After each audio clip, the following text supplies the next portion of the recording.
தரணி வாழ் தமிழர்களின் இதய ஒலி தமிழன் 24.com. டெலோவின் தலைவராக மீண்டும் செல்வம் அடைக்கலநாதன்.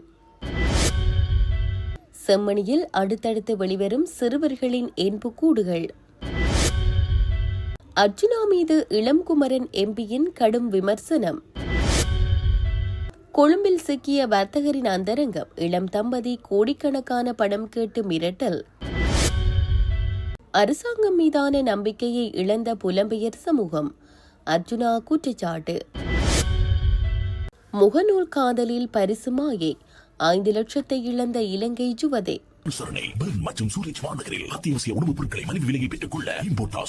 தொடர்பென விரிவான செய்திகள். தமிழீழ விடுதலை இயக்கத்தின் தலைவராக நாடாளுமன்ற உறுப்பினர் செல்வம் அடைக்கலநாதன் மீண்டும் ஏகமனதாக தெரிவு செய்யப்பட்டார். டெலோவின் 12வது தேசிய மாநாடு வவுனியா குருமென்காட்டில் அமைந்துள்ள தனியார் விருந்தினர் விடுதியில் நேற்று மாலை இடம்பெற்றது. இதன்போது இயக்கத்தின் புதிய நிர்வாக தெரிவு இடம்பெற்றது. கட்சியின் தலைவராக நாடாளுமன்ற உறுப்பினர் செல்வம் அடைக்கலநாதன் ஏகமனதாக தெரிவு செய்யப்பட்டார். செயலாளராக கோவிந்தம் கருணாகரன், உபதலைவராக சுரேன் குருசாமி, நிதி செயலாளராக விஜிந்தன், நிர்வாக செயலாளராக நித்யானந்தன், இளைஞரணி செயலாளராக பிரபாகரன் ஆகியோரும் தெரிவு செய்யப்பட்டனர். அதனைத் தொடர்ந்து தலைமை குழு, மத்திய குழு உறுப்பினர்களும் தெரிவு செய்யப்பட்டனர். யாழ்ப்பாணம் செம்மணி சித்துப்பாத்தி மனித புதைகுழி அகழ்வு பணிகள் 24வது நாளாக யாழ்ப்பாண நீதவான் நீதிமன்ற மேலதிக நீதவான் முன்னிலையில் நடைபெற்றது. நேற்றைய தினம் நடைபெற்ற அகழ்வு பணிகளின் போது 7 எண்புக்கூடுகள் அகழ்ந்தெடுக்கப்பட்டுள்ளதாகவும் மேலும் 2 எண்புக்கூடுகள் அடையாளம் காணப்பட்டுள்ளதாகவும் சட்டத்தரணி நிரஞ்சன் தெரிவித்தார். இவற்றில் 4 எண்புக்கூடுகள் சிறுவர்களுடையதும் 2 வளர்ந்தவர்களுடையதும் 1 குழந்தையினதும் என அடையாளம் காணப்பட்டுள்ளதாக அவர் மேலும் சுட்டிக்காட்டியுள்ளார். அந்த வகையில் நேற்றுடன் 355 மனித எண்பு தொகுதிகள் அடையாளம் காணப்பட்டுள்ள நிலையில் அவற்றுள் 341 எண்பு எச்சங்கள் துப்பரவாக்கப்பட்டு அடையாளமிடப்பட்டு அகழ்ந்தெடுக்கப்பட்டு நீதிமன்றத்தின் கட்டுக்காவலில் ஒப்படைக்கப்பட்டிருக்கிறது. இந்த அகழ்வு பணிகளில் கடந்த வாரம் யாழ்ப்பாண பல்கலைக்கழகம், ருகுணு பல்கலைக்கழக மாணவர்கள் இணைந்துள்ள நிலையில் நேற்றும் சில யாழ் பல்கலைக்கழக மாணவர்கள் இணைந்துள்ளதாக குறிப்பிட்டுள்ளார். அகழ்வின் போது தொல்லியல் பேராசிரியர் ராஜோமதேவ தலைமையிலான குழுவினர், சட்ட வைத்திய அதிகாரி செல்லையா பிரணவன், குற்றப்புலனாய்வு திணைக்கள அதிகாரிகள், சட்டத்தரணிகள், துறைசார் நிபுணர்கள் பங்கேற்றமை குறிப்பிடத்தக்கது.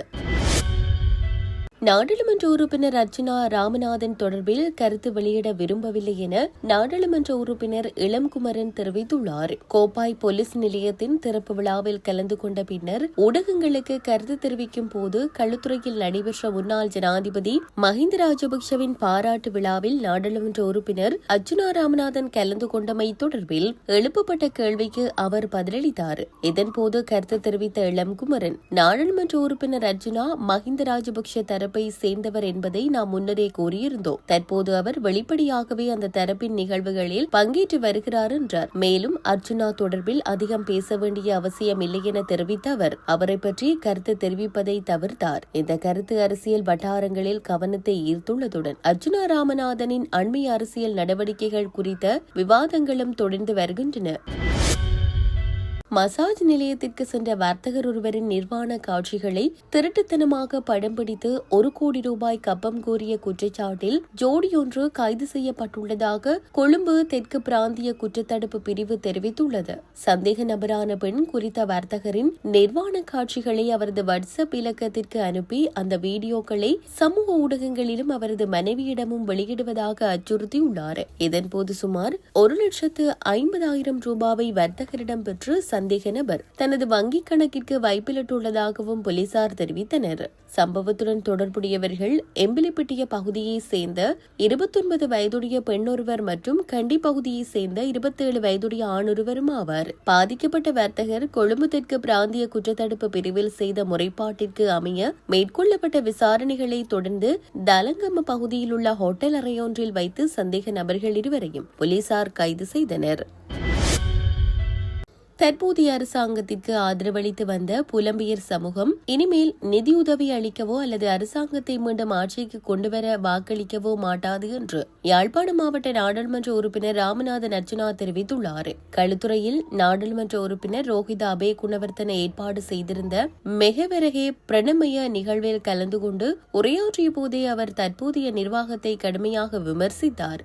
அரசியல் மாற்றத்தை எதிர்பார்த்தே புலம்பெயர் சமூகம் தற்போதைய அரசாங்கத்திற்கு நிதியுதவி அளித்தது. ஆனால் அவர்களின் எதிர்பார்ப்புகள் நிறைவேற்றவில்லை. பொதுமக்கள் தவறாக வழிநடத்தப்பட்டுள்ளதோடு அரசாங்கம் ஆட்சிக்கு வந்ததிலிருந்து சிங்கள மற்றும் தமிழ் சமூகங்களுக்கு எந்த ஒரு அர்த்தமுள்ள வளர்ச்சியும் கிடைக்கவில்லை. முன்னாள் ஜனாதிபதி மஹிந்த ராஜபக்ஷ நாட்டிற்கு ஆற்றிய பங்களிப்பை தாம் பெரிதும் மதிப்பதாக குறிப்பிட்டவர், நாட்டையும் அனைத்தின சமூகங்களையும் உண்மையாக நேசிப்பவர்களிடம் மட்டுமே தலைமை பொறுப்பு ஒப்படைக்கப்பட வேண்டும் என்றார். நான் தற்போதைய ஜனாதிபதி அனுரகுமார திசாநாயக்கவை ஆதரித்தேன். ஆனால் அவரை தேர்ந்தெடுத்ததால் இப்போது என்னையும் சேர்த்து நாடு முழுவதும் துன்பப்படுகிறது என அவர் குறிப்பிட்டார். தற்போதைய அரசாங்கம் வெளிநாடுகளை தவறாக வழிநடத்தியுள்ளதாகவும் வரவிருக்கும் மாகாண சபை தேர்தலில் வெற்றி பெறுவதற்கு போராடும் என்றும் அவர் கூறினார்.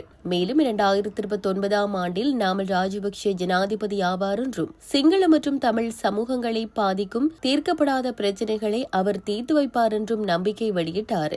தனது இத்தகைய வெளிப்படையான கருத்துகளுக்காக சட்ட ரீதியான விளைவுகளை சந்திக்க நேரிடலாம் என்று அஞ்சுவதாகவும் தனக்கு எதிராக ஏற்கனவே பல நீதிமன்ற வழக்குகள் தொடரப்பட்டுள்ளதாகவும் நாடாளுமன்ற உறுப்பினர் அர்ச்சுனா மேலும் தெரிவித்தார்.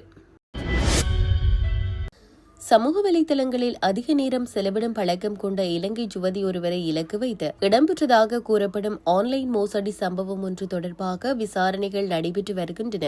முகநூல் வழியாக குறித்த யுவதிக்கு சீனாவை சேர்ந்ததாக கூறப்படும் இளைஞன் ஒருவருடன் பழக்கம் ஏற்பட்டுள்ளது. இந்த ஆன்லைன் நட்பு குறுகிய காலத்திலேயே காதலாக மாறியதாக தெரிவிக்கப்படுகிறது. தன்னை காதலிப்பதாக கூறிய அந்த இளைஞன் விரைவில் இலங்கைக்கு வந்து திருமணம் செய்ய இருப்பதாகவும் அதற்கு சுமார் 25 லட்சம் ரூபாய் பெறுமதியான விலை உயர்ந்த பரிசு பொருட்களை அனுப்பியுள்ளதாகவும் தெரிவித்துள்ளார். மேலும் அந்த பொருட்கள் அடங்கிய பெட்டியின் புகைப்படங்கள், வீடியோக்கள் மற்றும் விசா விமான டிக்கெட் நகல்கள் உள்ளிட்டவற்றை அவர் அனுப்பி நம்பிக்கை ஏற்படுத்தியதாக கூறப்படுகிறது. பின்னர் பரிசு பொருட்கள் அடங்கிய பெட்டியை இலங்கையில் சுங்கத்தில் விடுவிக்க 5 லட்சம் ரூபாய் கட்டணம் செலுத்த வேண்டும் எனவும் அந்த தொகையை தனது வங்கிக் கணக்கிற்கு அனுப்புமாறும் அவர் கேட்டுக் கொண்டுள்ளதாக தெரிவிக்கப்படுகிறது. பரிசு பொருட்களின் மதிப்பு அதிகம் என்பதால் அந்த கோரிக்கையை நம்பிய யுவதியும் அவரது பெற்றோரும் தங்களிடமிருந்த பணத்தையும் நகைகளையும் அடகு வைத்து சுமார் 5 லட்சம் ரூபாயை வங்கிக் கணக்கிற்கு அனுப்பியுள்ளனர். எனினும் பணம் அனுப்பப்பட்டதை அடுத்து அந்த சீன இளைஞனின் முகநூல் கணக்கு முடக்கப்பட்டதுடன் அவருடன் இருந்த அனைத்து தொடர்புகளும் திடீரென துண்டிக்கப்பட்டுள்ளன. இதனால் தாம் மோசடிக்குள்ளாகியுள்ளதை உணர்ந்த யுவதி மற்றும் அவரது குடும்பத்தினர் பெரும் அதிர்ச்சிக்கும் மன உளைச்சலுக்கும் உள்ளாகியுள்ளனர். இது தொடர்பாக சம்பந்தப்பட்ட தரப்பினரால் மேலதிக விசாரணைகள் மேற்கொள்ளப்பட்டு வருகின்றன.